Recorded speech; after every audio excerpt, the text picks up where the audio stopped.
What's up, everybody? Happy Monday. Hope all you're having a great day so far. It's actually a rainy day today. The temperatures have finally dropped. It is no longer hot. It's now cold as fuck. It went from hot as fuck to cold as fuck real fast. Um, I think it's like 55 degrees now. It feels colder than that. It feels like 40. But I'm not complaining though. Um, I hope all you had a great weekend.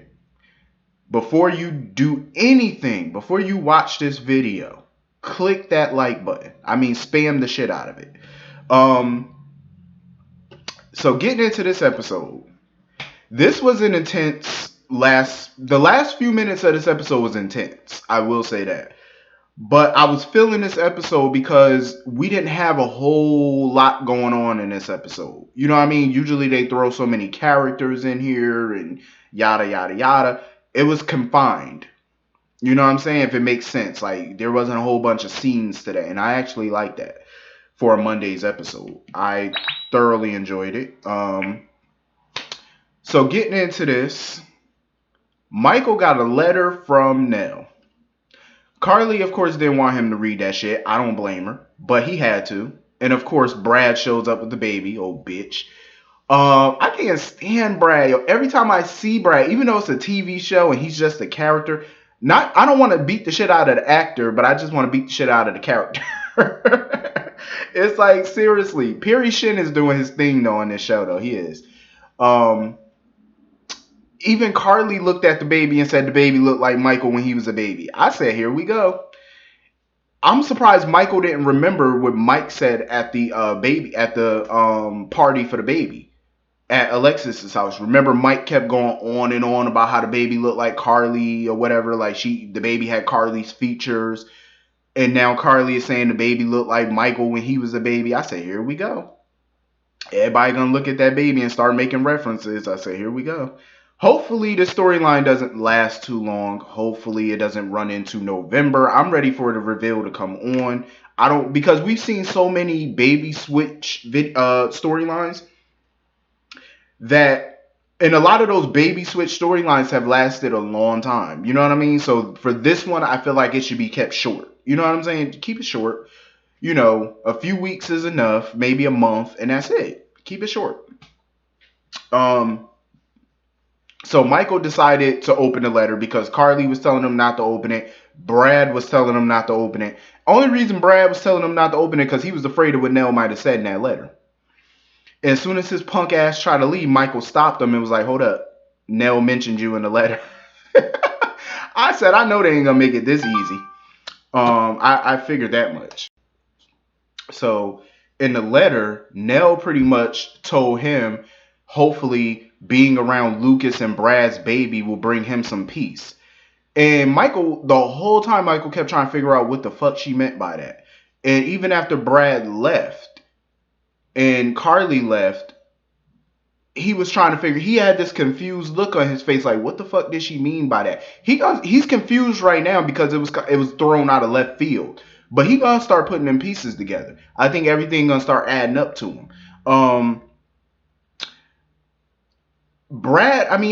Nelle is still delusional as fuck. Like, she was in the letter sitting there talking about, I forgive you. My reaction was the same reaction Carly had. I said, the nerve of this bitch. I said, you forgive him after everything you did to him? I said, this bitch is certifiable. She needs to be in motherfucking Ferncliff her damn self being drugged out of her mind. She's crazy. Even to this day, she's fucking nuts. The bitch is Looney Tunes. She's a whole sandwich short of a fucking picnic. I'm just saying, the chick is crazy. And then she's sitting there telling him in the letter, I forgive people who did me wrong. What? You did everybody in that town wrong. Even people that were on your side, you did them wrong. You did them wrong. I know some people are still clinging to the hope that Nelle is somehow Nina's child. I really don't see it because for me, it doesn't really add to the drama. You know what I mean? Because Chloe is no longer on the show. Even if Nelle does make a guest appearance again on this show, what point would it serve? I'm pretty sure if Nina found out she had a child and Nelle is her child, She would want to get to know her child. How is she going to do that if Nelle is behind bars? How's she supposed to do that? What drama does it really add? You know what I'm saying? It makes more sense for Kiki to be her child because it adds a hell of a lot more drama to it. Think about it. Like I said before, Ava is going to get into it. It's going to reunite the feud between Ava and Nina. It's going to intensify the feud between Ava and Kiki. Makes more sense.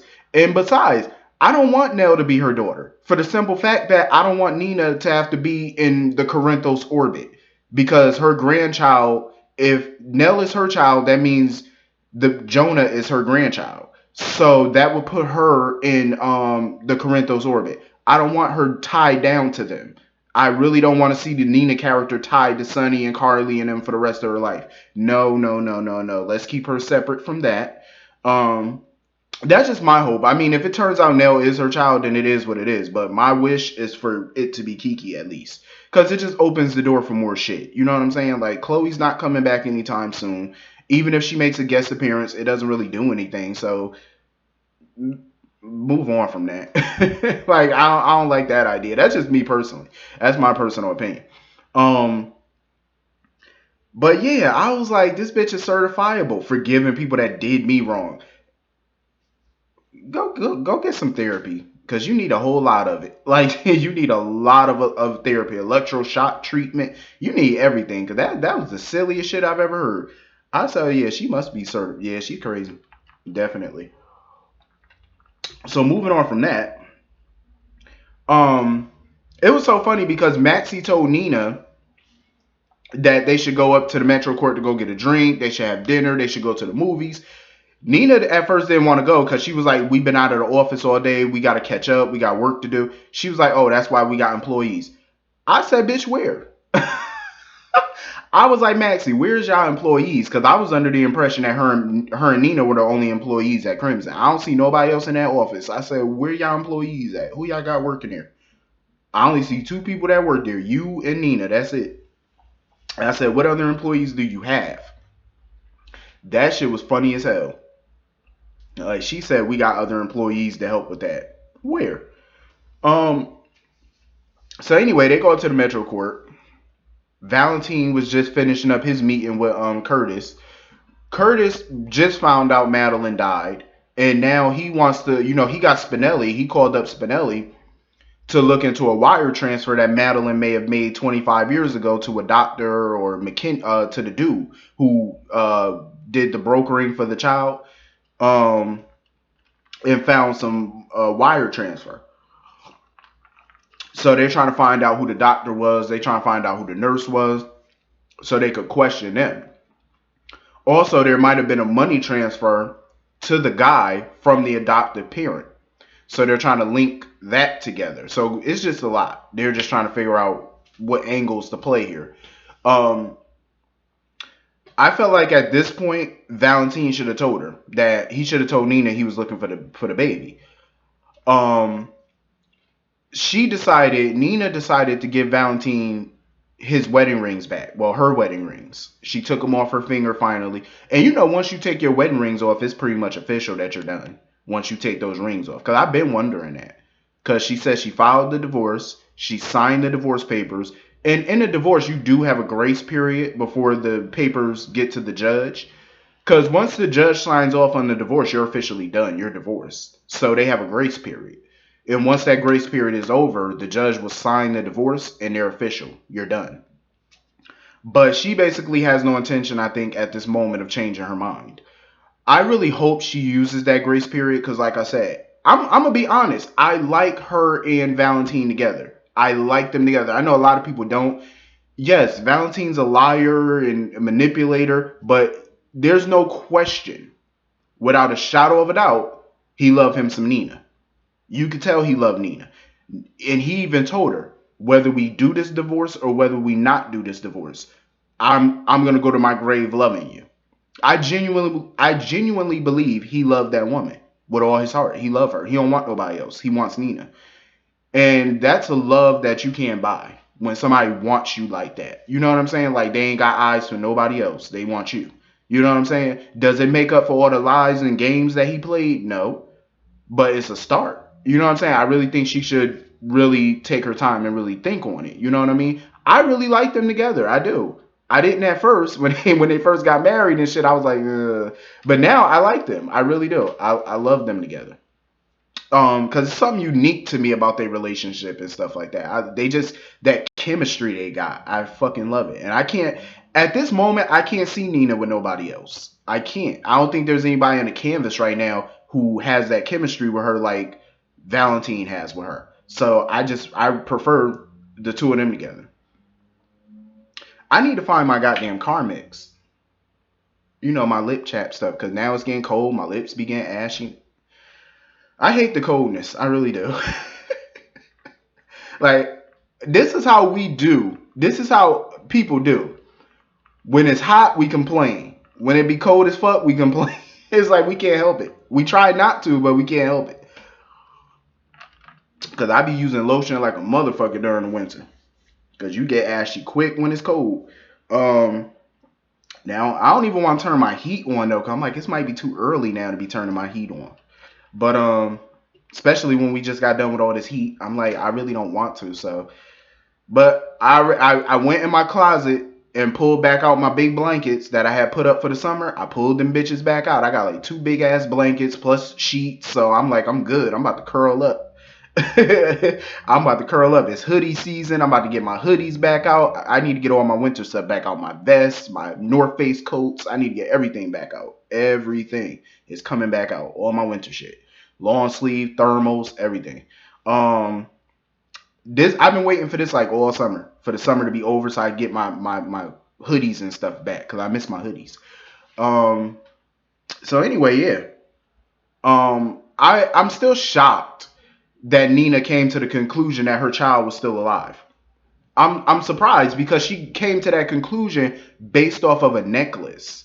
You know what I'm saying? I was kind of surprised, but I'm like, damn, that was a major leap. But I'm happy, you know, because she finally on the right track. Maxie, of course, was, you know, just trying to let her know, like, you know, maybe you're jumping to conclusions. I can understand why Maxie would think that. Because that's a hell of a leap. You know, a note from your mother plus a half heart necklace. That doesn't technically mean that your child survived. You know what I'm saying? Like, so I can understand where Maxie was coming from with that. She just didn't want her to get her hopes up. But this is why, with everything Valentin is finding out, now is the good time to tell her, I'm looking for your child. You know what I'm saying? Like, now is the time to tell her. But I can understand why he still don't want to tell her, because there's a chance that all of this could lead to a dead end. So, you know, he don't want to get her hopes up. So I get it.